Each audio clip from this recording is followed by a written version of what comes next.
Assalamualaikum warahmatullahi wabarakatuh. Perkenalkan, nama saya Ayu Triana dengan NIM C0D02435. Di sini saya akan menjelaskan tentang mata kuliah akuntansi perpajakan dengan judul materi aspek fiskal dari aset lancar berupa beban dibayar di muka. Baiklah, pertama-tama kita masuk pada definisi apakah itu beban dibayar di muka. Dalam kegiatan operasional perusahaan, aset lancar memegang peran penting karena berkaitan langsung dengan keberlangsungan aktivitas usaha sehari-hari. Salah satu bentuk aset lancar yang sering dijumpai adalah beban dibayar di muka. Beban ini muncul ketika perusahaan melakukan pembayaran terlebih dahulu atas suatu barang atau jasa yang manfaat ekonominya baru saja diterima di masa mendatang. Secara akuntansi, beban dibayar muka diakui sebagai aset karena memenuhi kriteria pengakuan aset, memiliki manfaat ekonomi di masa depan, dan dapat diukur secara andal. Namun, dari sisi fiskal, pengakuan beban dibayar di muka memiliki aturan tersendiri. Ketentuan perpajakan mengatur kapan suatu biaya dapat dikurangkan dari penghasilan bruto, sehingga sering terjadi perbedaan waktu pengakuan antara akuntansi komersial dan fiskal. Lalu selanjutnya kita masuk pada perlakuan fiskal atas beban dibayar di muka. Dalam perpajakan, biaya yang dapat dikurangkan dari penghasilan bruto harus memenuhi prinsip 3M untuk mendapatkan, menagih, dan memelihara penghasilan. Untuk pembayaran dilakukan untuk beberapa tahun sekaligus, fiskus biasanya mengharuskan alokasi sesuai masa manfaat. Hal ini menimbulkan beda waktu atau temporary difference antara laporan komersial dan fiskal. Lalu selanjutnya ada PPh final pasal 4 ayat 2 atas sewa tanah dan bangunan. Sewa tanah dan bangunan dikenakan PPh final sebesar 10% dari jumlah bruto.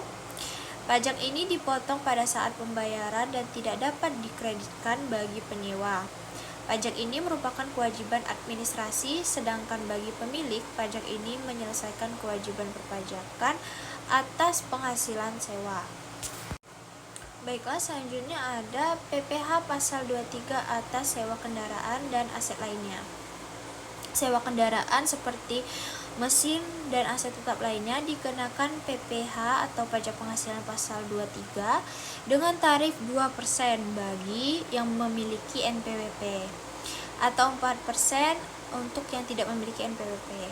Pajak ini bersifat tidak final sehingga dapat dikreditkan dalam surat pemberitahuan tahunan atau SPT tahunan. Baiklah, ada perbedaan perlakuan akuntansi dan fiskal. Yang pertama itu ada akuntansi komersial. Beban dibayar di muka diakui sebagai aset dan dialokasikan sesuai masa manfaat. Lalu ada fiskal, biaya hanya dapat dikurangkan jika memenuhi ketentuan perpajakan. Perbedaan waktu pengakuan menimbulkan koreksi fiskal. Baiklah, kita masuk dari akhir dari materi yang dijelaskan.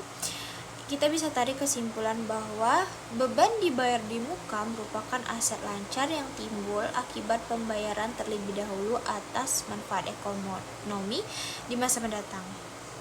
Secara akuntansi, beban ini diakui sebagai aset dan dialokasikan sesuai masa manfaat. Dari sisi fiskal dan perlakuan beban dibayar di muka harus mengikuti ketentuan perpajakan, sehingga sering terjadi perbedaan waktu pengakuan antara akuntansi komersial dan fiskal. Dalam transaksi sewa terdapat perbedaan perlakuan pajak. Sewa tanah dan bangunan dikenakan PPh pasal 4 ayat 2, sedangkan sewa kendaraan itu dikenakan PPh pasal 23 yang tidak final. Perusahaan harus memenuhi perbedaan ini agar tidak terjadi kesalahan dalam pelaporan pajak. Baiklah, sekian dari saya. Jika ada materi yang kurang atau ingin ditambahkan, bisa ditambahkan. Wassalamualaikum warahmatullahi wabarakatuh.